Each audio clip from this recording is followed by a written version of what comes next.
U.S. tariffs on imported steel and aluminium have spooked customers of British Steel, according to Tata Steel UK.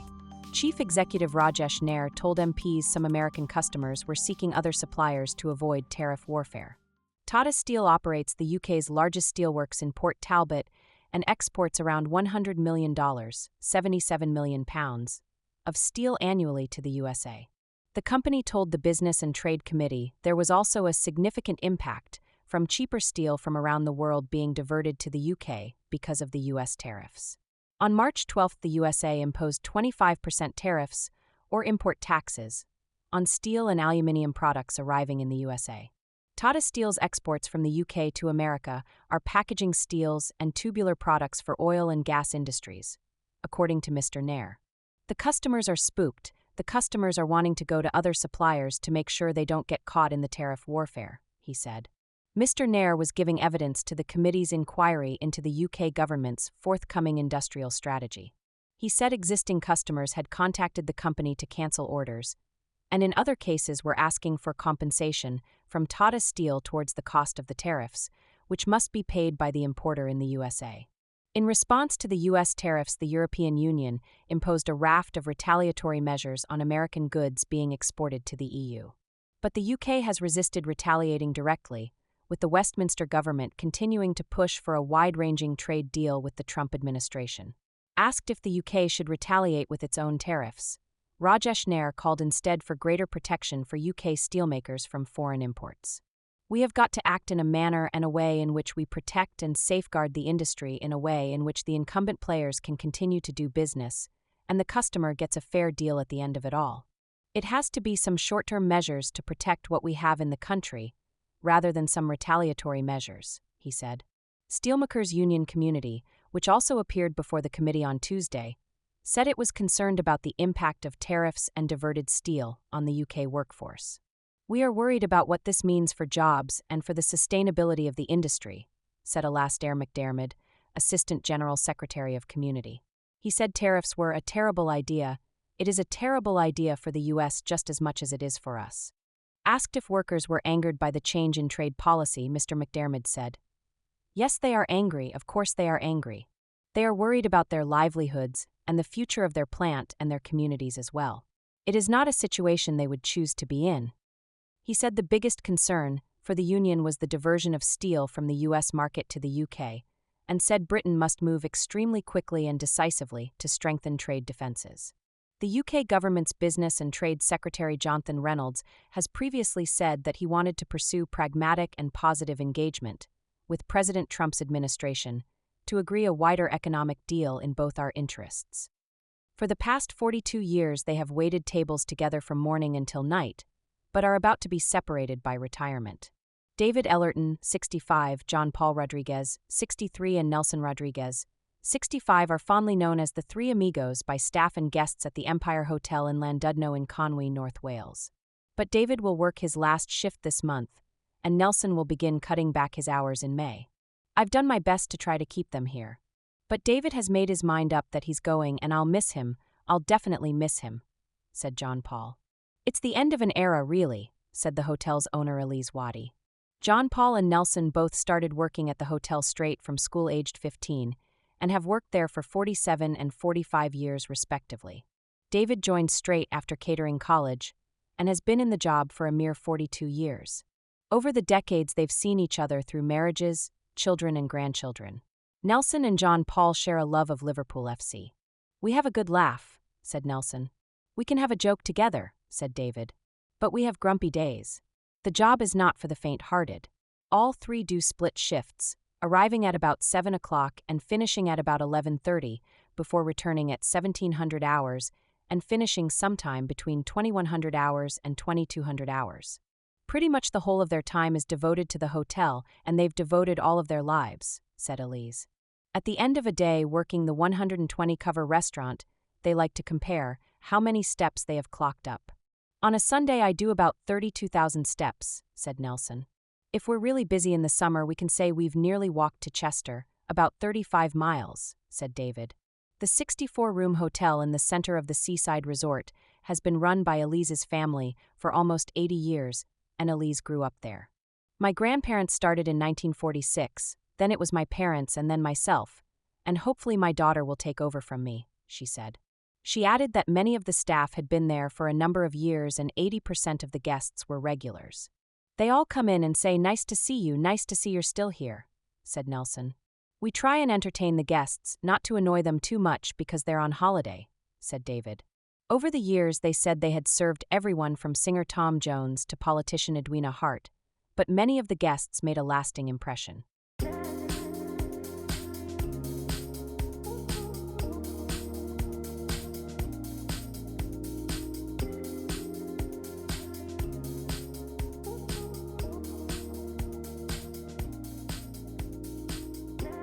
After an epic 9 months in space, NASA astronauts Butch Wilmore and Suni Williams are finally on their way home. Their stay on the International Space Station, ISS, was only supposed to last 8 days, but their mission was dramatically extended after the spacecraft that they arrived on suffered technical problems. The pair are traveling back to Earth in a SpaceX capsule along with NASA astronaut Nick Hague and Russian cosmonaut Alexander Gorbanov. They undocked from the ISS at 5:05 Greenwich Mean Time, 1:05 Eastern Daylight Time, on Tuesday and are set to splash down off the coast of Florida later the same day at 21:57 Greenwich Mean Time, 17:57 Eastern Daylight Time. Their landing time, however, could change if the weather conditions are not good enough. It will mark the end of a mission that has grabbed the world's attention. However, the final stages of their journey won't be easy. The SpaceX Dragon capsule will make a fast and fiery re-entry through the Earth's atmosphere, enduring temperatures of up to 1600 C. As it rapidly slows, the astronauts will experience significant G-forces, about 4 times the Earth's gravity.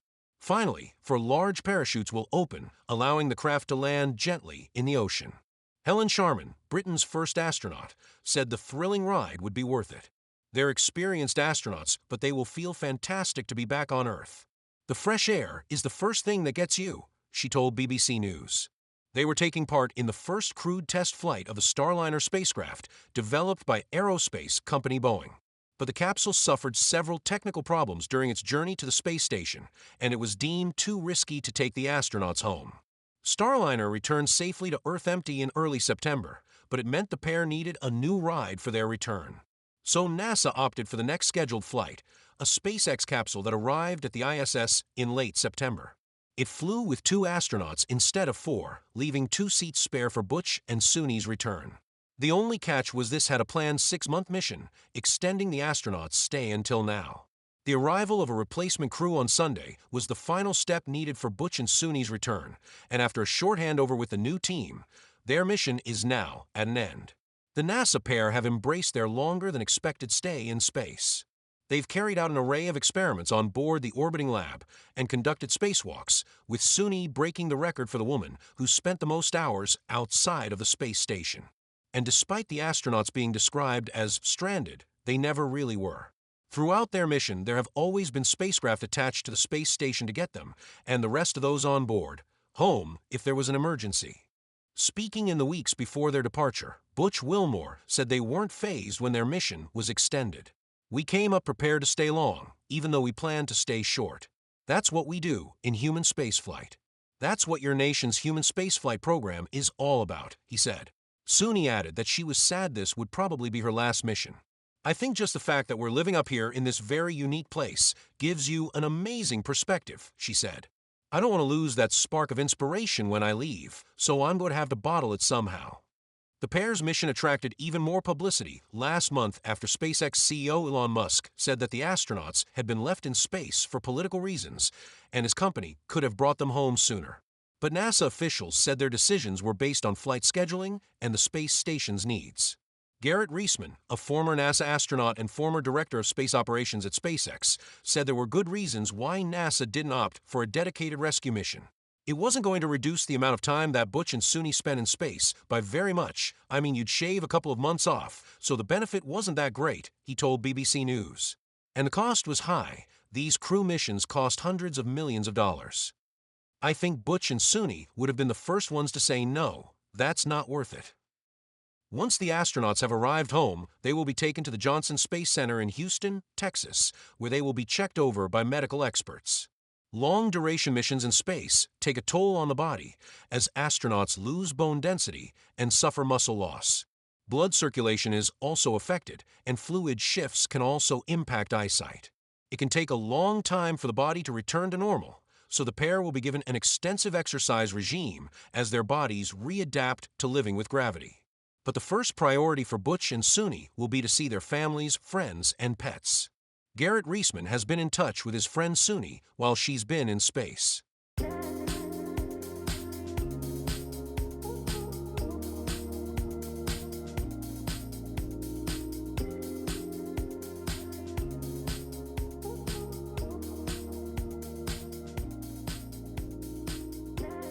Every time you take a sip from your water bottle, you are depositing bacteria inside, and over the course of a day these can multiply by the millions. Here's what scientists say you can do about it. Karl Benke had always wondered how clean his reusable water bottle was. When he stuffed some paper towels inside and smeared them around, he was in for a shock. The towels were white until I pulled them out, says Benke, an expert in food safety at Purdue University in Indiana, U.S. I realized that the slippery sensation I felt in the interior of the bottle was not because of the material but rather because of a bacterial buildup. His next step was to design a study. Benke and colleagues stopped passers-by in a corridor at Purdue and asked if they would be happy to loan their water bottles to them as part of their research, to see how clean they were.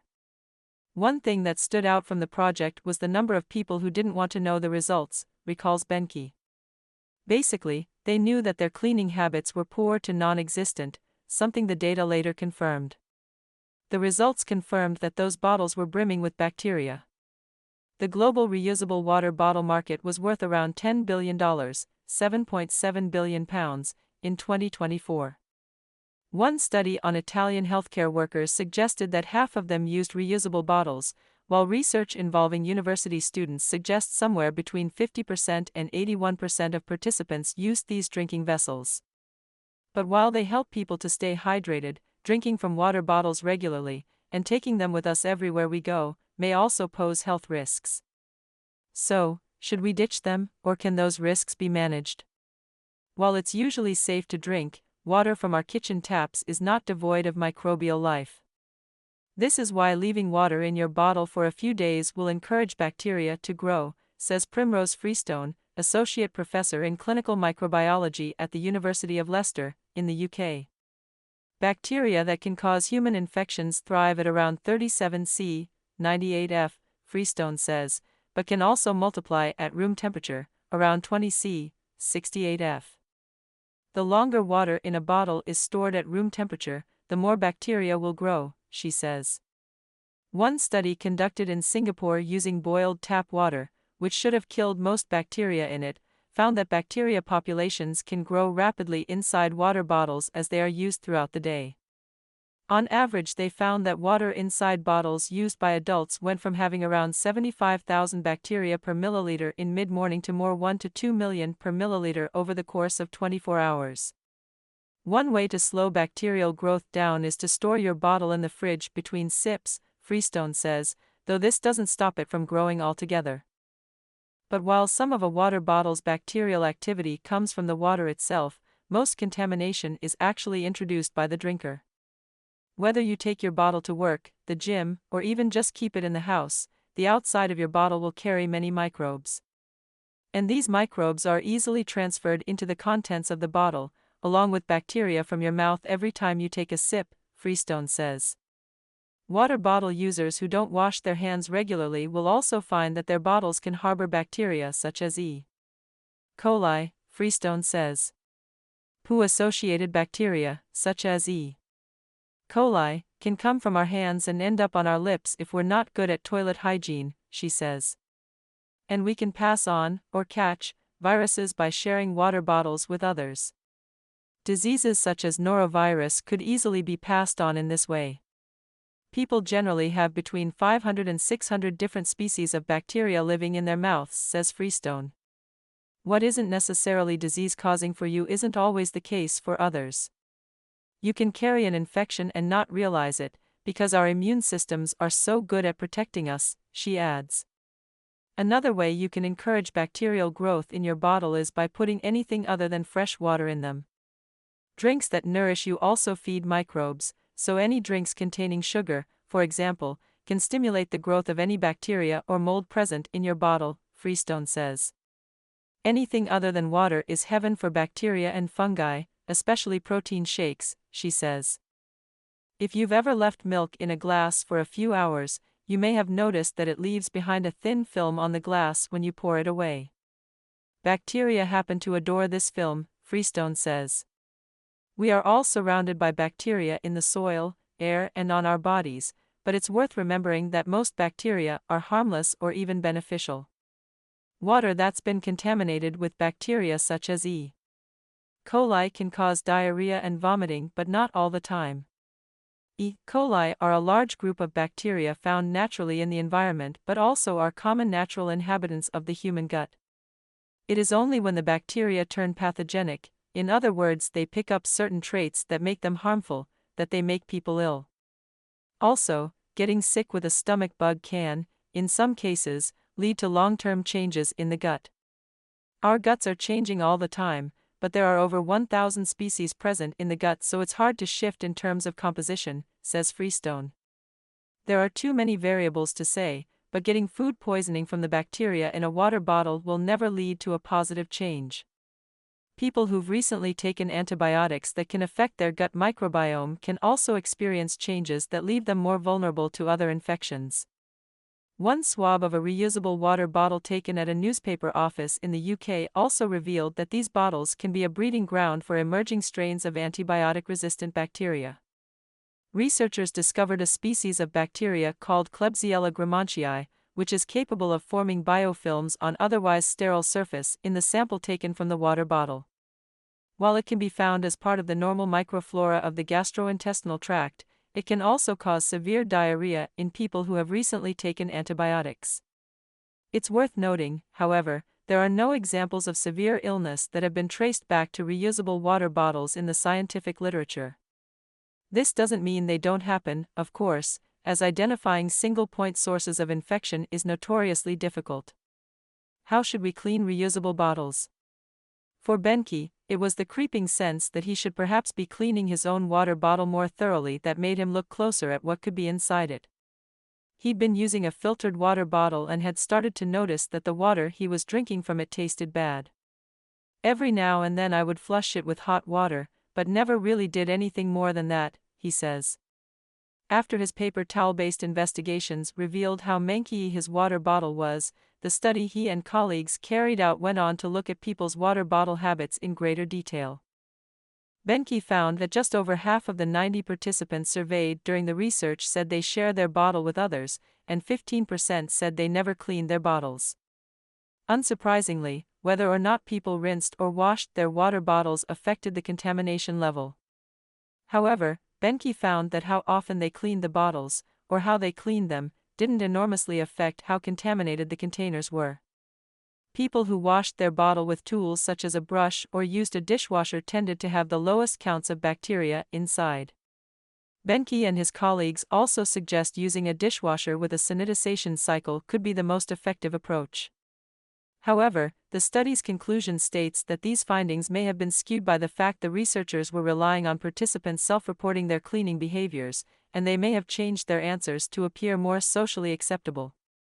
The study also found that bottles containing tea, coffee, or juice were more contaminated than bottles that only contained water.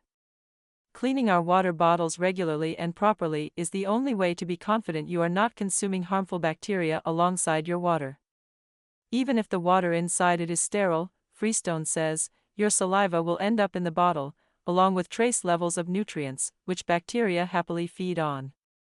Rinsing your bottle out with cold water isn't sufficient, Freestone says, because this won't get rid of biofilms, the slimy layer of bacteria that can build up on the inner surface of your bottle, which provides the perfect environment in which bacteria can thrive. Freestone recommends cleaning reusable bottles with hot water, over 60 C, 140 F, as this temperature kills most pathogens, and using washing up liquid, swirling it around, and leaving the bottle for 10 minutes before rinsing well with hot water. Then, allowing the bottle to air dry is the best way to avoid a buildup of bacteria in your bottle, because microorganisms prefer moist environments.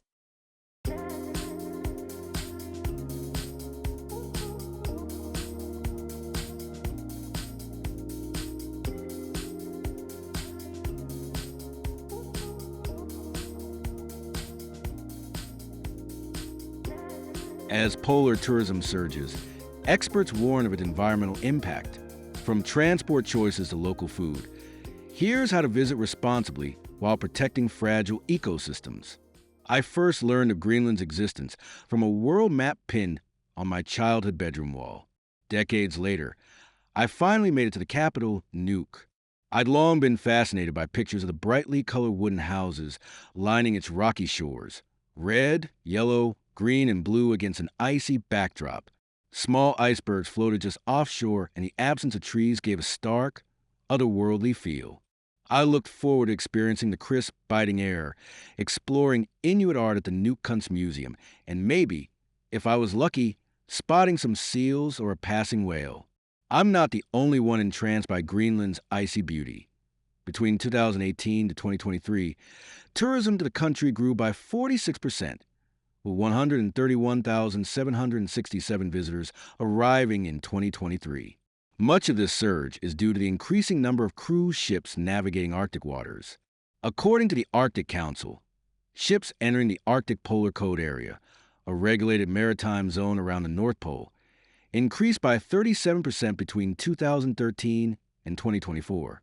Many cruise operators like Hurtigruten, Swan Hellenic, and Ponant offer routes encompassing Iceland, Svalbard, and Greenland, with the latter expecting visitor numbers to keep growing thanks to a 2024 airport expansion in Nuuk and 2 more international airports set to be built by 2026.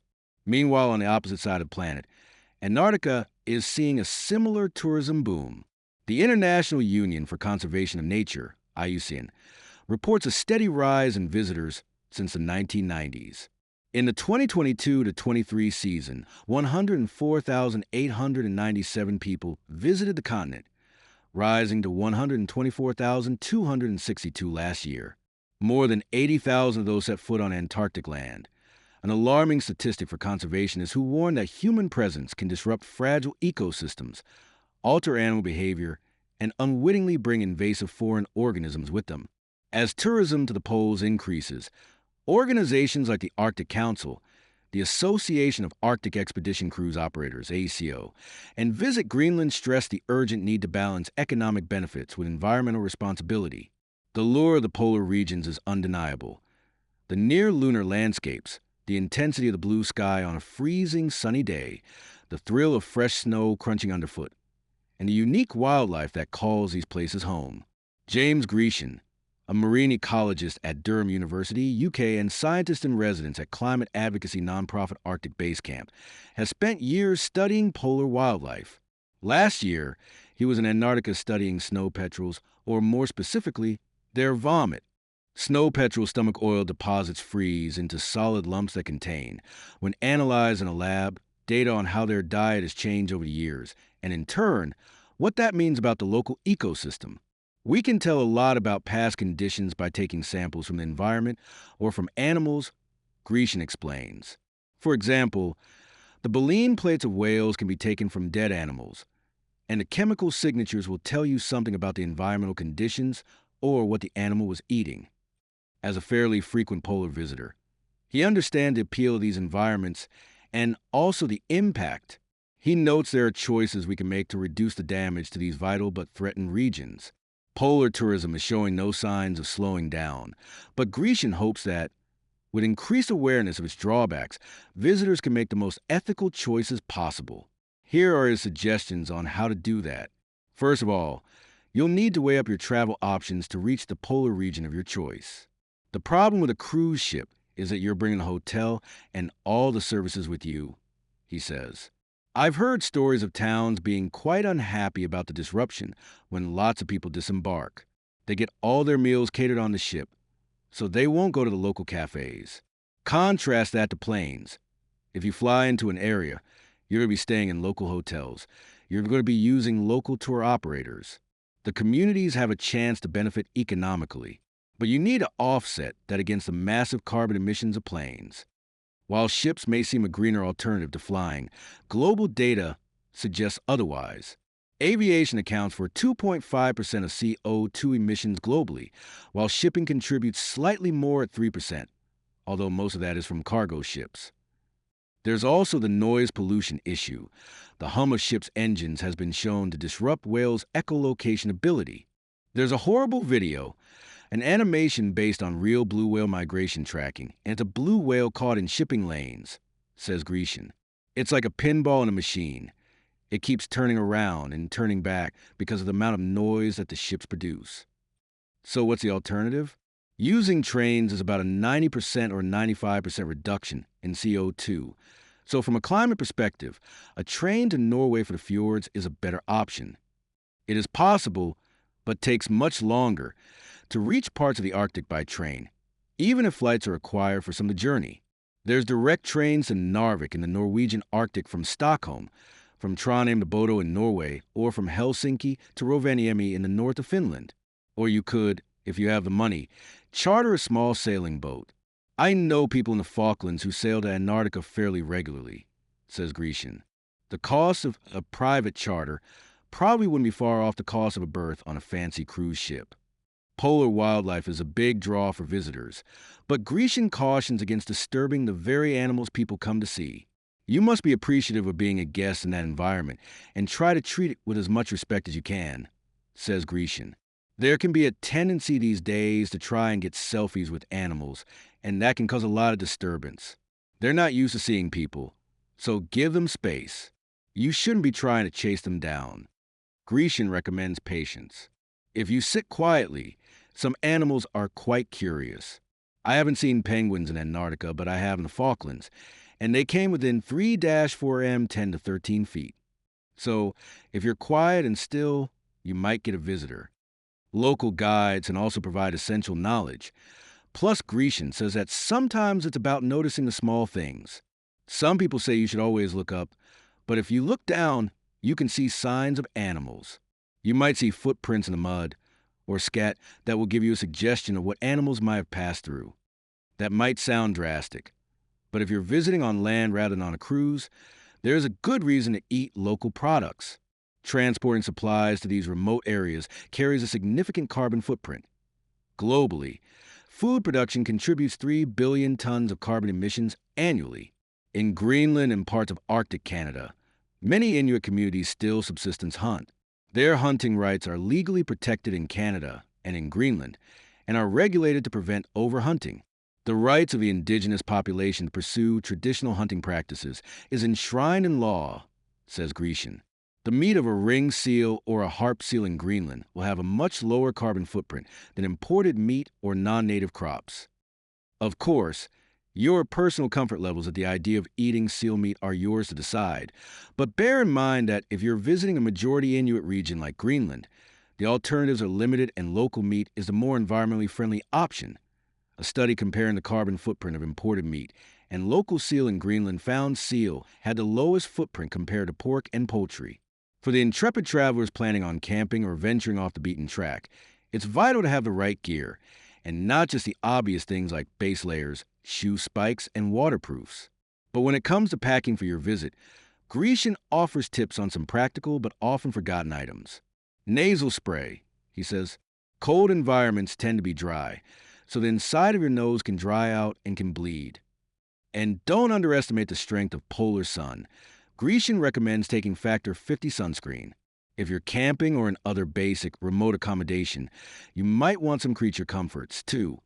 On an expedition, coffee is vital for me. On my last trip, I took a mocha pot and a French press. Grecian laughs when I tell him that, on my visit to Greenland, I didn't see a single whale. I went in October, the start of winter, just as humpback whales begin their migration to the Caribbean. If there's a specific activity or animal you want, look up their migration patterns, he says. And if it's a natural phenomenon, check when it occurs. For instance, a lot of people go to Newfoundland in May or June to see grass and flowers against a backdrop of icebergs. If you want to see that, you have to go at that specific time of year. His advice underscores a broader idea. Polar travel should be guided by what's best in the natural world, not just what looks good on social media.